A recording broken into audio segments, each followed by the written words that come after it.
Hi, I'm Micah Halpern. Thank you for joining me today as I do some thinking out loud. Our first segment is called Background Briefing. The first thing I've been thinking about is Jewish holidays. The Yamim Noraim, the Jewish holidays, the high holidays, as they're called in the diaspora, have morphed into an experiential phenomenon and moved away from a religious exercise. In many parts of the diaspora, the holidays, most notably Yom Kippur, are traditional days of atonement. It's more about community experience than it is about tshuva and tefillah, that is, repentance and prayer. In the United States, even the most secular Jews make note of the days, some by doing something special, others by letting everyone know that they're specifically not doing anything special, or almost nothing special at all. The tie that binds modern secular Jews to the high holidays in modern times is, and I kid you not here, the break fast. In many cases, the next generation will know nothing of Yom Kippur traditions, none of the prayers or tunes, liturgy, no abstention of wearing leather goods, or even fasting. All they will know about and all they will remember from the homes of their parents and even grandparents will be the big party known as the break fast. Food preparation for the break fast resonates with tones similar to preparing the holy grail of American life, which is, of course, Thanksgiving dinner. Only preparing for this feast is much easier. Bagels and lox and orange juice in place of turkey and sweet potatoes and sparkling apple cider. The sanctity of the prep process remains the same, and the scramble for invitations is just as crucial. In that bastion of secular Jewry known as the Upper West Side of Manhattan, for example, most Jews do not enter synagogues. They don't pray privately at home either, but they do go to a break fast. Everyone goes to a break fast. And more often than not, the break fast starts before the fast, according to Jewish calendar, actually breaks.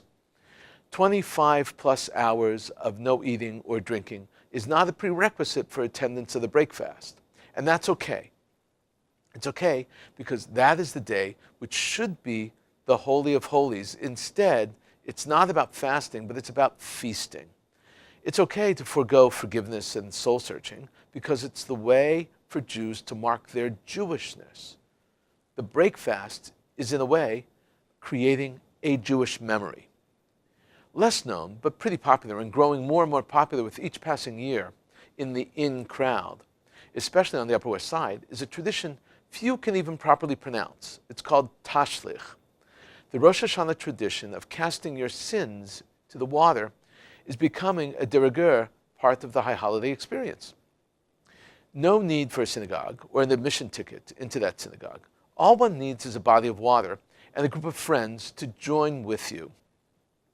In Manhattan, thousands upon thousands of young adults descend onto the promenade next to the Hudson River.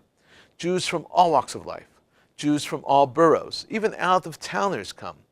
Organized groups with guitars and handouts with readings, small clusters of people. Only a handful of these tashlich goers actually come to perform the ritual of tashlich, of repeating a prayer from the machzor and symbolically tossing their sins into the water. But they come, and they forge their own rituals and create more memories. And it's a sight to behold. In Israel too, Kol Nidre, let's say for instance, Yom Kippur Eve, is not ritually commemorated by all.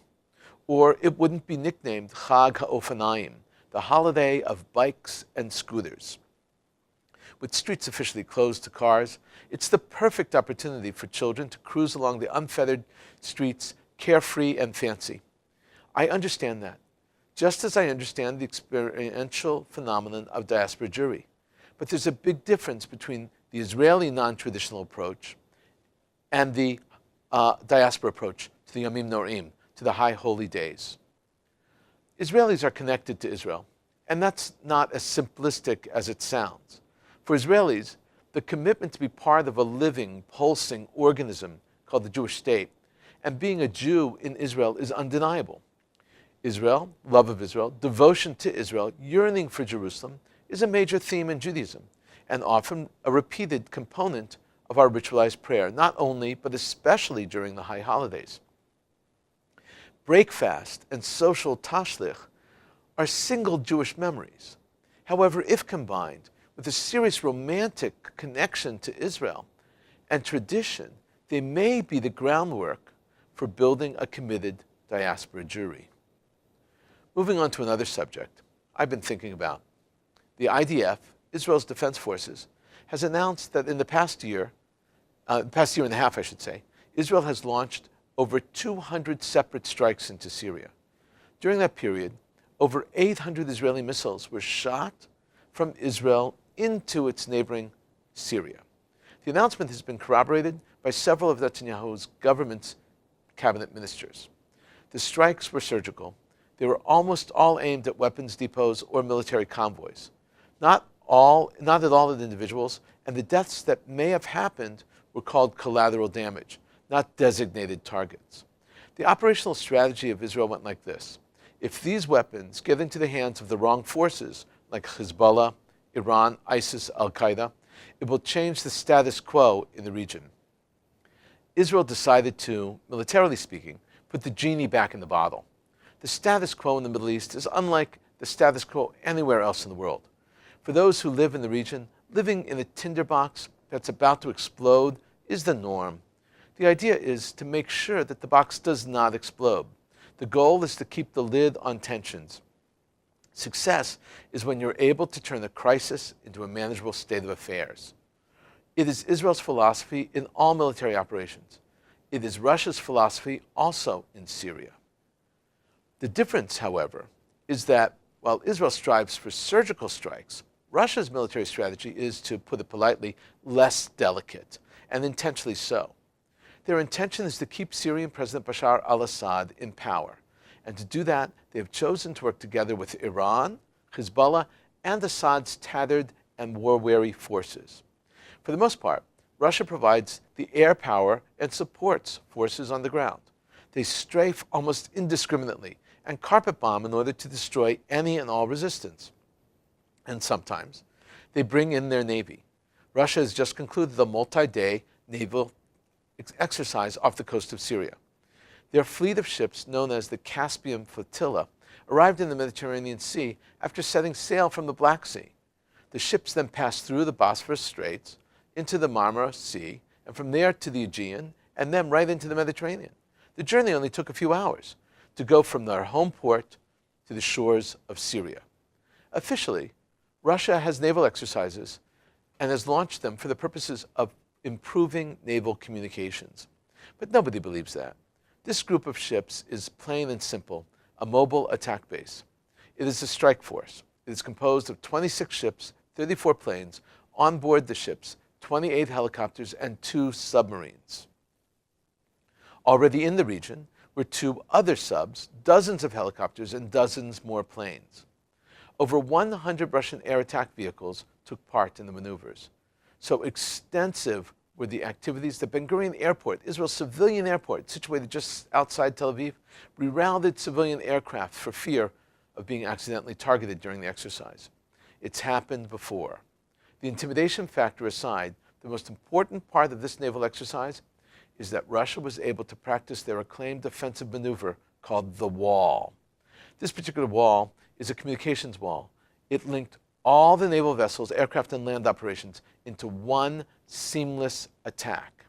One communications network that is so powerful that it even permits Russian military to detect low-flying missiles and aircraft that normally literally fly under the radar.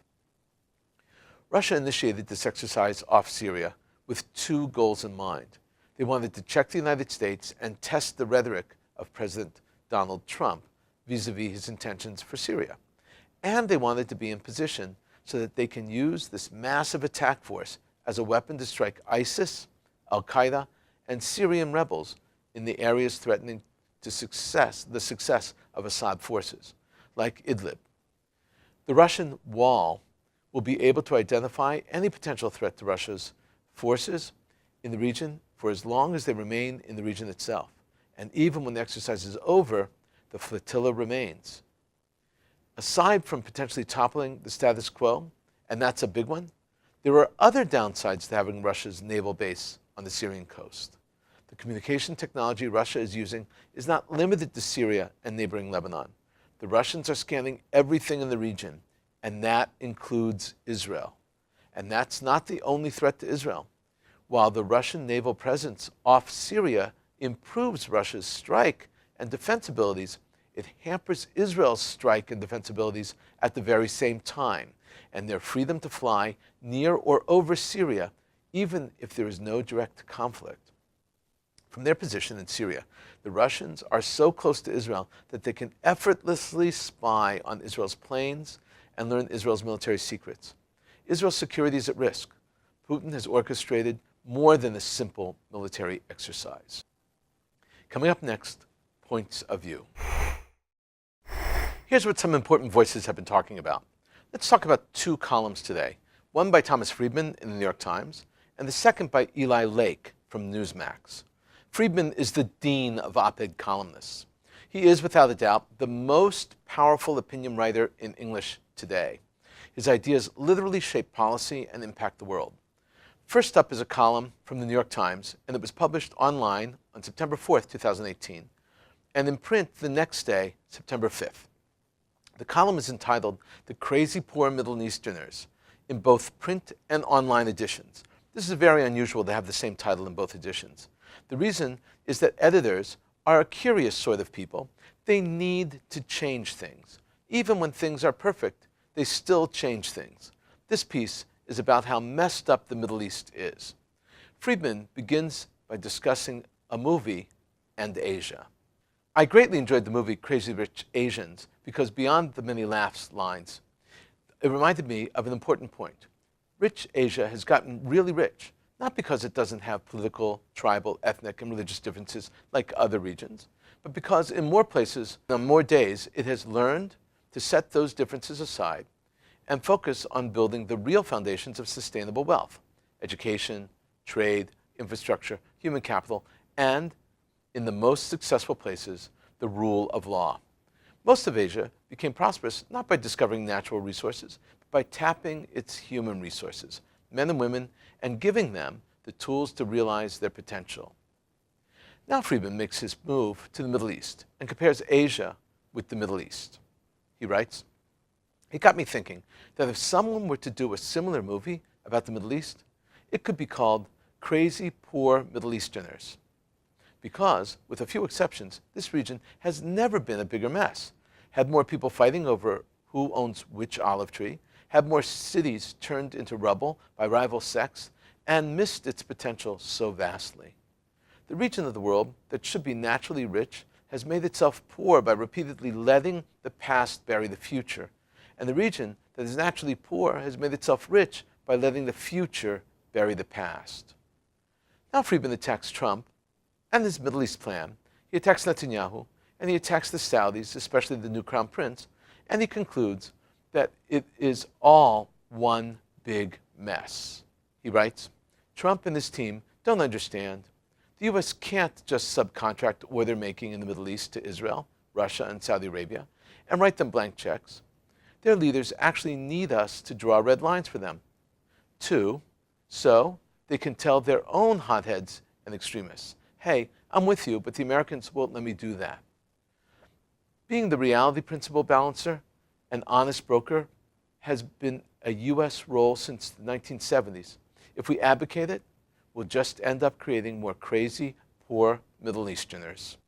Second up is a column by Eli Lake, and it was published in Newsmax.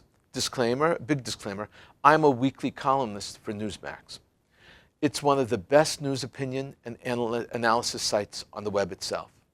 Lake is also a weekly columnist for Bloomberg.com. This piece was online on August 31st, published in newspapers around America starting September 1st. The piece is entitled, "Iran's Fake News Poses a Fake Threat." This is how Eli Lake begins.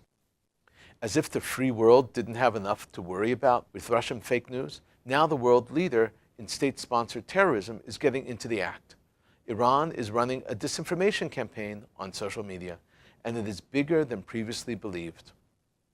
Lake is looking at Iran's strategy of fake disinformation, or fake news. He continues, "A closer look at this propaganda, however, reveals a paper tiger.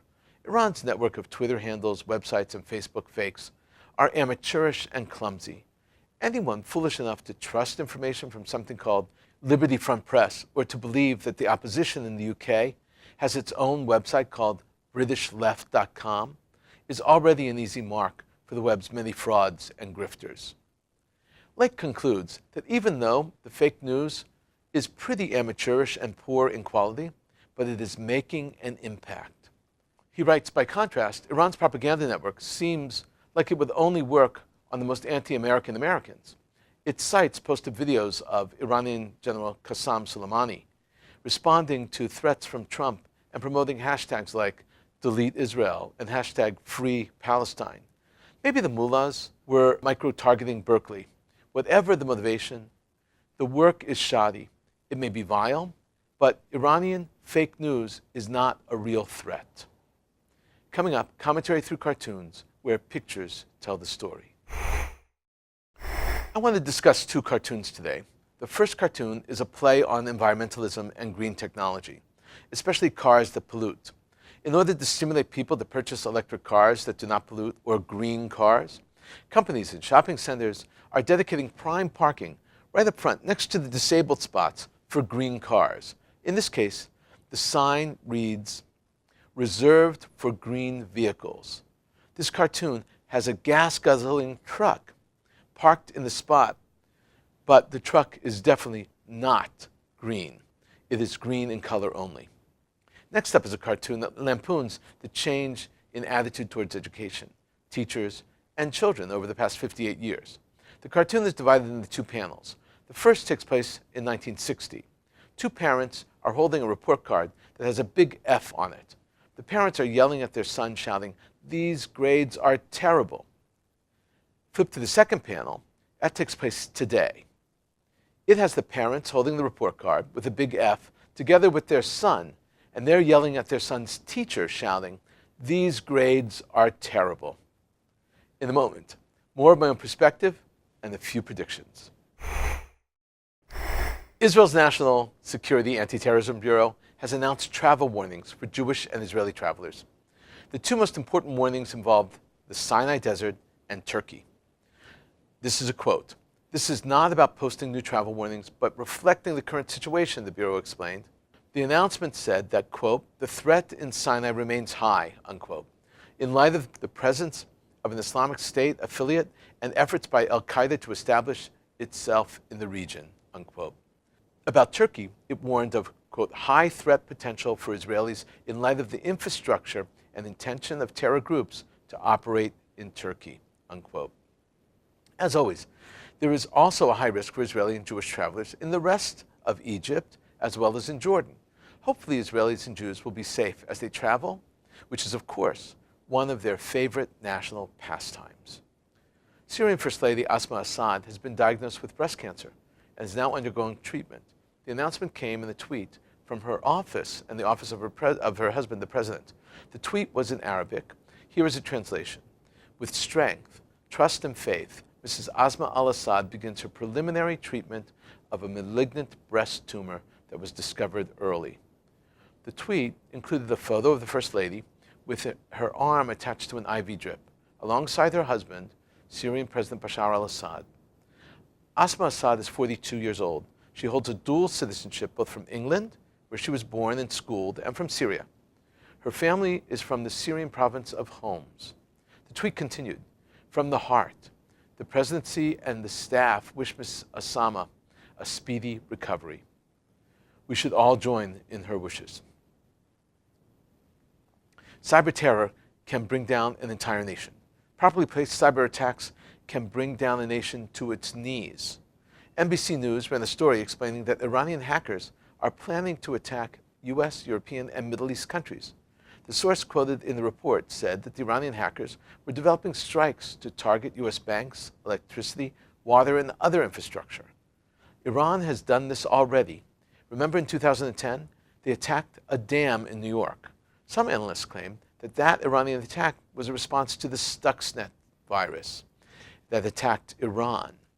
Iran is plotting cyber attacks, and any and every country throughout the world should be working on the defense and countermeasures against an Iranian aggression. Not to do so is foolish and self-destructive. An Israeli Arab is now under arrest for being tried and being tried for joining ISIS. Nidal Saleh, along with his friend, used gliders and flew into Syria in October in 2015. As he was landing, he was shot at, but not shot down.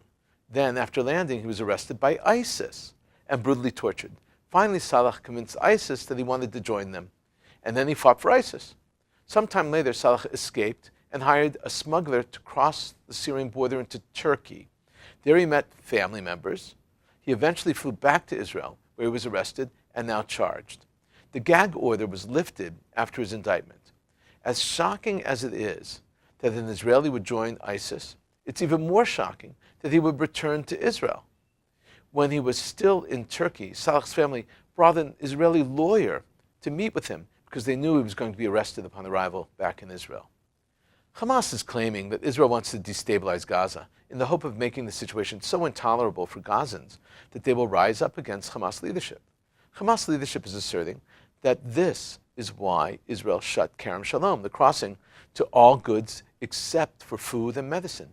Even those exceptions must receive prearranged permission to cross the border.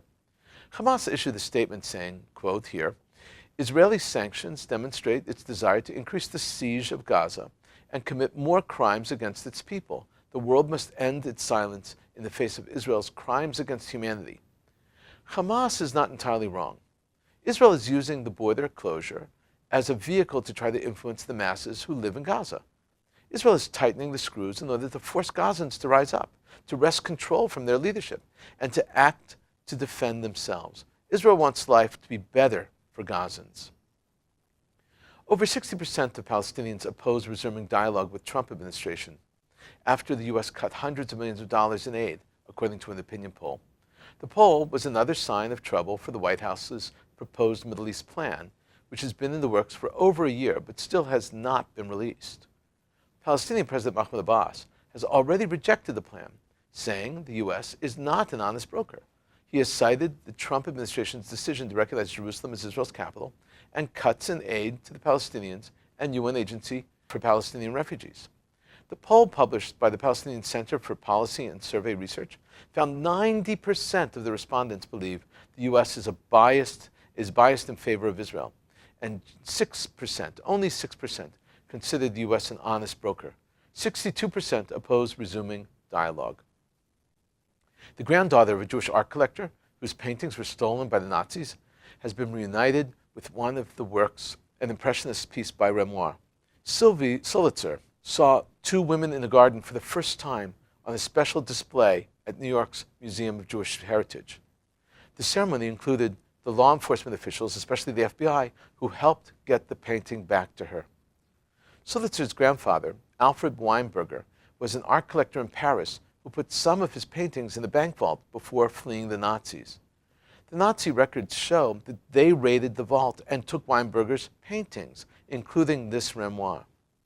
An ugly chapter in art history has been closed, with the return of art to the family of Jews murdered by the Nazis, who then stole their possessions. New numbers are in. According to the Jewish Agency, the Jewish population increased over the last year by 100,000 across the world. The total number of Jews now in the world is 14.7 million people. There are 6.6 million Jews living in Israel. 8.1 million Jews live in the diaspora. That means they live outside of Israel. Of that number, 5.7 million live in the United States. The second largest population outside of Israel is France, where 453,000 Jews currently live. The third largest Jewish community outside of Israel is Canada, with 391,000 Jews. The lessons gleaned from these numbers are important, but the numbers can be deceptive. The question needs to be asked, what activity these 14.7 million people actually practice? In other words, what criteria was used by labeling someone Jewish? The answer is at least that these 14.7 million people classify themselves as Jewish. We've been thinking out loud about a lot today. Now that you know what I've been thinking, let me know what you're thinking. Email me at micah@jbstv.org. Tweet me at Micah Halpern. Tell me what you think. Before we end, let me leave you with one piquant piece of information. We were speaking about polls and counting or a census. There are 5 censuses in the Jewish Bible, known as the Tanakh.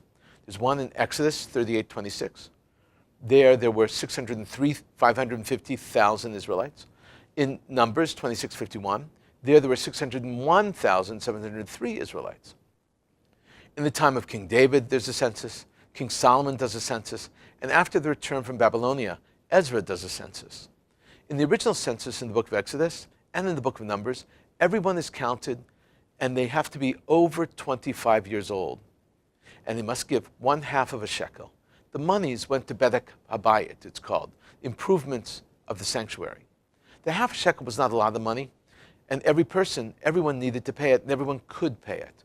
The essential point is that a political entity needs to know and assess their needs and power.